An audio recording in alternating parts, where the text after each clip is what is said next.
안녕하세요. BCC의 최원영 목사입니다. 오늘은 2020년 9월 1일 화요일입니다. 지난 주말쯤인가요? 번개의 바람까지 불더니 한때 비가 요란스럽게 내렸습니다. 아침에 일어나 곳곳에 부러진 나무가지들을 보고 어제 바람이 참 대단했구나 싶었습니다. 그래도 다음 날 하늘은 언제 그랬냐는 듯이 화창했는데요. 늘 그렇듯 비가 내린 뒤에 하늘은 더 맑아 보이는 것 같았습니다. 저는 직접 보지 못했지만 인터넷상에는 비구름이 거친 뒤로 반짝 떠오른 무지개 사진들이 참 많이 올라왔다고 합니다.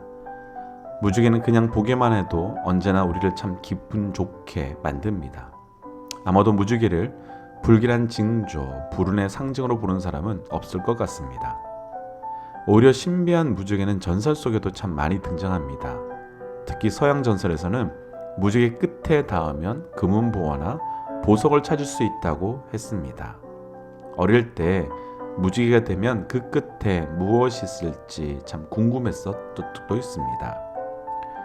구약에서 하나님은 언약의 증표로 세상을 뒤엎는 비를 그친 후 하나님은 다시는 인간을 멸하지 않으시겠다는 언약의 증표로 하늘에 무지개를 주셨습니다.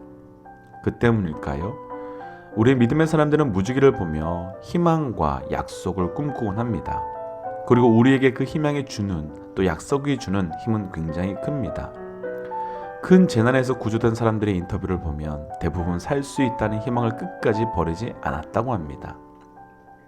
영국 런던 데이튼 미술관에 가면 왓츠라는 작가가 그린 그림이 하나 전시되어 있는데 그 그림에는 수건으로 두 눈을 가린 한 소녀가 둥근 공 위에 앉아 비파를 타고 있는데 그 그림 속 비파줄은 대부분 끊겨져 버렸고 오직 남은 한 줄로 소녀는 귀를 기울이고 있다고 합니다. 그런데 이 작품의 제목이 아이러니하게도 희망이라고 합니다. 우리는 모든 걸 가졌을 때 희망을 보는 게 아닙니다. 오히려 그때는 가진 것을 잃어버리고 싶지 않아서 불안하게 되고 집착되게 됩니다. 건강이나 재산, 권력, 관계, 우리가 이런 것들을 가지고 있는데 그 중에 그 무엇이 끊어졌을 때가 우리 삶의 유일한 소망과 희망 되시는 유일한 끈 되시는 하나님 앞에 세상이 주는 약속이 아닌 하나님의 약속을 붙들고 나아갈 수 있는 최고의 때입니다. 오늘은 9월의 첫날입니다. 이번 한 달 그렇게 하나님의 약속을 의지하여 매일매일 살아가시는 믿음의 도용자들 되시기를 축복합니다. 그래서 오늘은 조금 특이한 찬양을 하나 나누려고 하는데요. 한 목사님께서 중고등학교 앞에서 시험 보는 아이들을 위해서 그 시험 앞에서 담대하라고 기도해 주시며 불러주시는 찬양입니다. 주 은혜임을이라는 찬양입니다.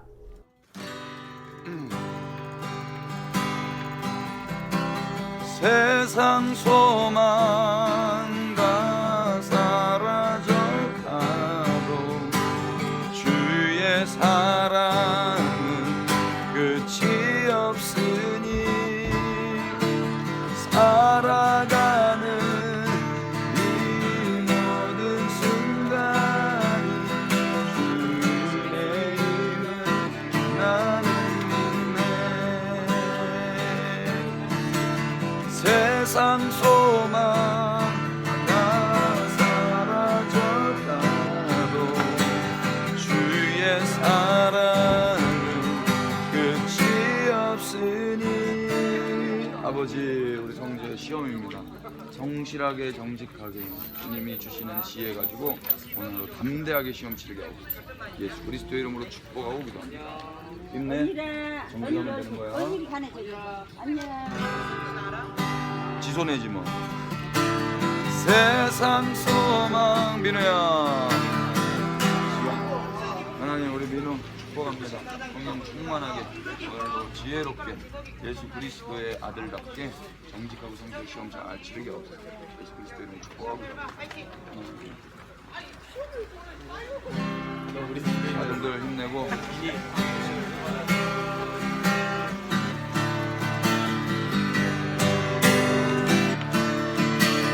세상 소망과 사라져가도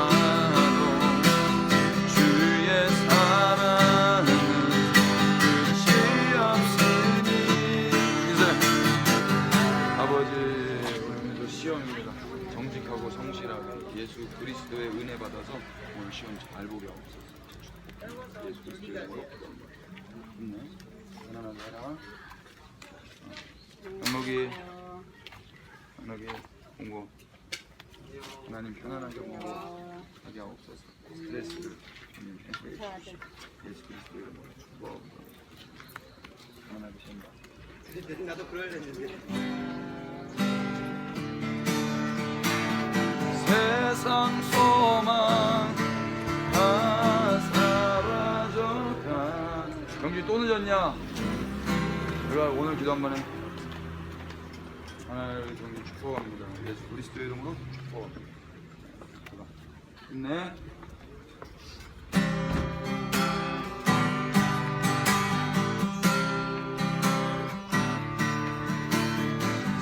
살아가는 이 모든 순간이 주의 힘을 나는 믿네.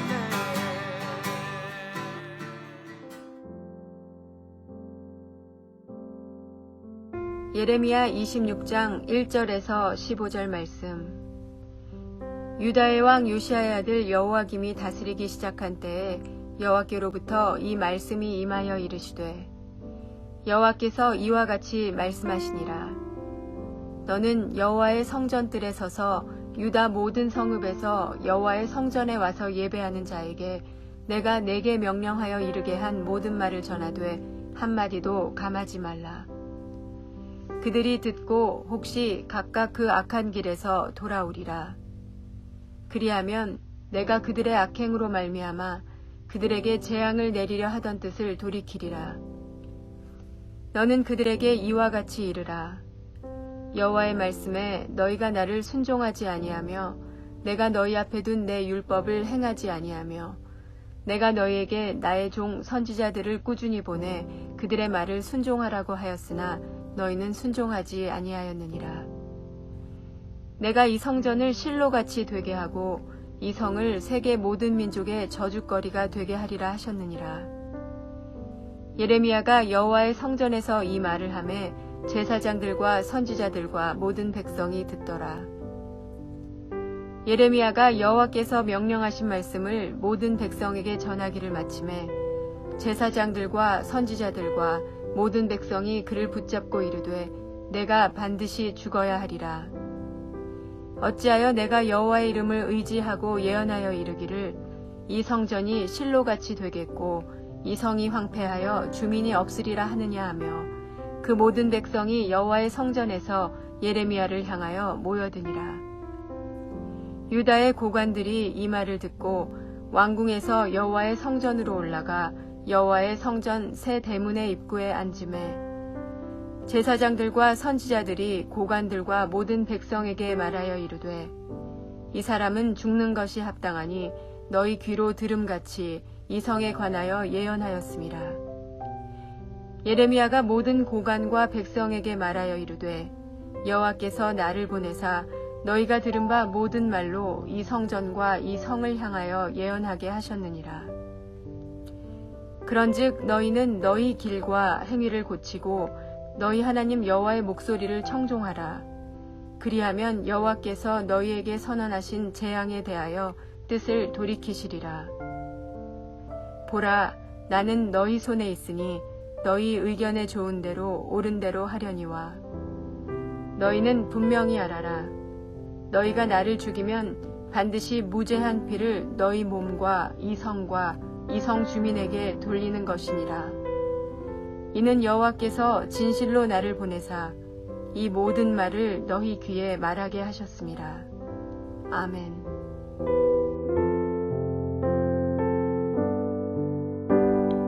함께 기도하겠습니다. 하나님, 오늘 우리에게 새 날을 주신 것 하나님의 놀라운 은혜입니다. 하나님, 말씀하여 주옵소서. 듣는 만큼 변하고 변하는 만큼 행동하고 행동함을 통하여 말씀과 성령의 열매를 맺어갈 수 있도록 우리 가운데 역사하여 주옵소서. 이 모든 말씀 예수님 이름으로 기도하였습니다. 아멘. 오늘 말씀의 제목은 회복해야 할 예배라고 하는 제목입니다. 로마서가 끝나고 오늘부터 예레미야가 시작되었습니다. 잘 아시는 것처럼 예레미야는 눈물의 선지자로 타락하고 무너져가는 이스라엘을 보며 또 그들을 향한 한결같은 하나님의 사랑으로 눈물을 흘리며 주의 뜻을 전한 선지자입니다. 어쩌면 어느 때보다도 여러 가지 문제와 상황으로 흔들려가는 이 전 세계, 또 미국과 한국, 또 우리를 향하여 주시는 최고의 말씀이지 않을까 생각됩니다. 오늘 말씀을 통해서 우리 삶에 회복되어야 할 예배가 무엇인지 함께 묵상하고 9월의 첫날부터 온전한 예배가 우리 모두에게 회복되어 가시기를 주의 이름으로 축복합니다. 첫 번째, 회복해야 할 예배 2절입니다. 여호와께서 이와 같이 말씀하시니라. 너는 여호와의 성전 뜰에 서서 유다 모든 성읍에서 여호와 성전에 와서 예배하는 자에게 내가 내게 명령하여 이르게 한 모든 말을 전하되 한마디도 감하지 말라. 아멘.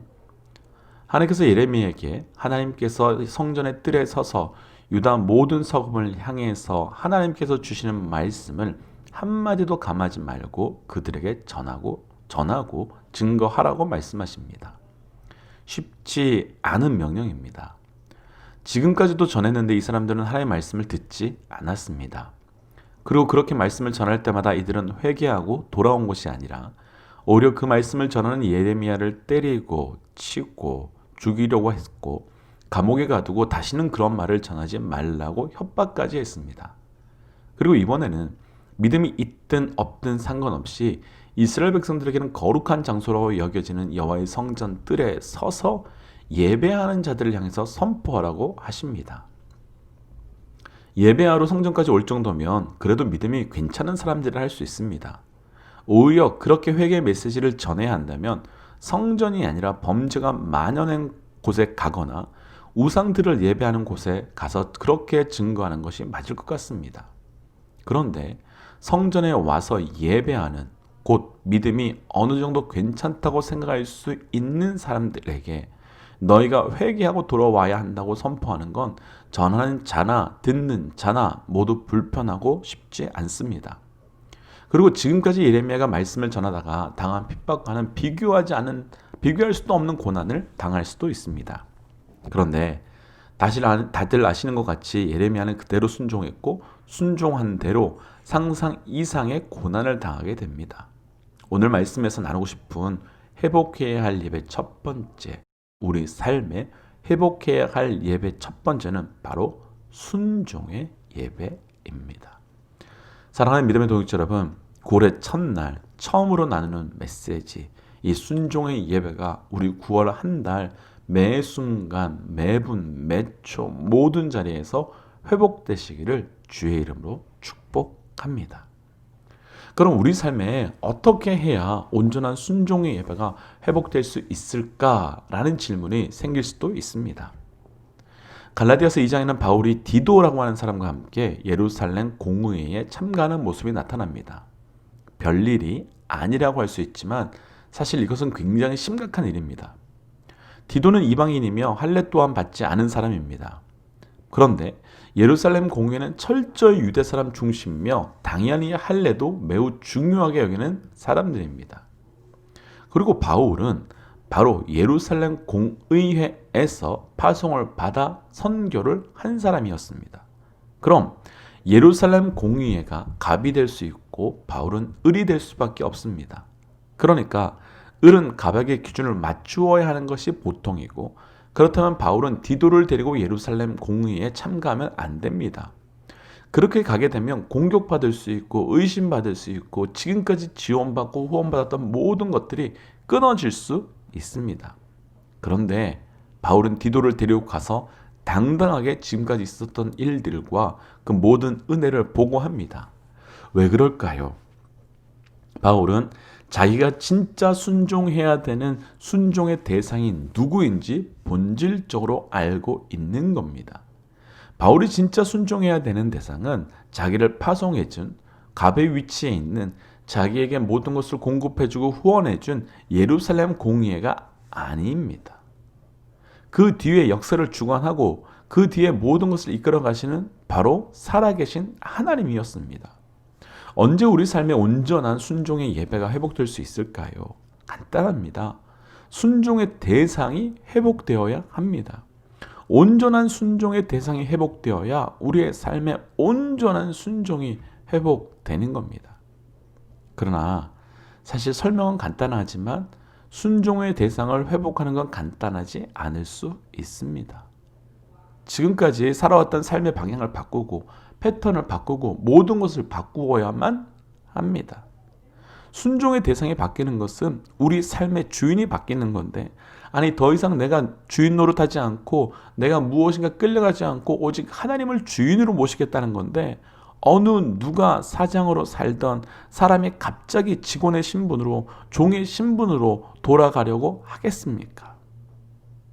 사장으로 살던 사람은 절대 직원으로 종으로 돌아갈 수 없습니다. 그런데 따져보면 원래 거기가 우리 자리이고 원래 거기가 우리 위치입니다. 그래서 순종의 대상을 회복하는 건 곧 나의 위치를 회복하는 것이고, 나의 위치를 회복할 때 온전한 순종이 시작되는 겁니다. 오늘 하루 우리 삶에 온전한 순종의 대상을 회복함을 통하여 오늘부터 시작되는 9월의 모든 시간 동안 순종의 예배가 회복되어 가시기를 주의 이름으로 축복합니다. 회복의 예배 두 번째 13절입니다. 그런즉 너희는 너희 길과 행위를 고치고 너희 하나님 여호와의 목소리를 청종하라. 그리하면 여호와께서 너에게 선언하신 재앙에 대하여 뜻을 돌이키시리라. 아멘. 오늘 이 말씀을 듣는 사람들은 불신자들이 아닙니다. 또한 우상 숭배자들도 아닙니다. 이들은 성전까지 와서 예배를 드리고 나름 당시 제사장들에게 말씀도 듣고 헌신했었던 사람들이었습니다. 그런데 이들의 삶의 문제는 그들의 길과 그들의 행위가 전혀 고치지 않았습니다.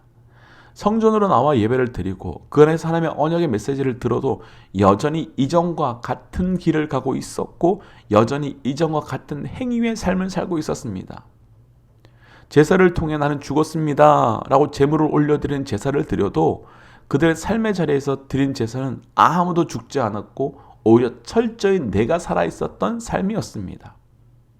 제사 때에는 동물의 머리에 안수하며 내가 죽어야 하는 존재인데 라고 통곡하였지만 실제로 삶의 자리에서는 언제 그랬냐는 듯이 그냥 당당하게 살았습니다.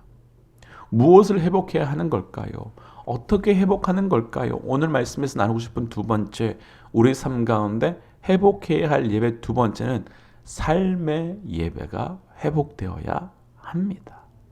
오늘부터 시작되는 9월 한 달, 우리 또한 예배의 자리에서만, 말씀과 찬양과 기도의 자리에서만 내가 이렇게 살겠다, 그렇게 헌신하겠다, 내가 무엇을 하겠다라고 결단하는 것이 아니라 나의 시간의 제사, 나의 마음의 제사, 나의 삶의 제사, 그 모든 것들이 우리 삶에서 동일하게 나타나시기를 주의 이름으로 도전합니다.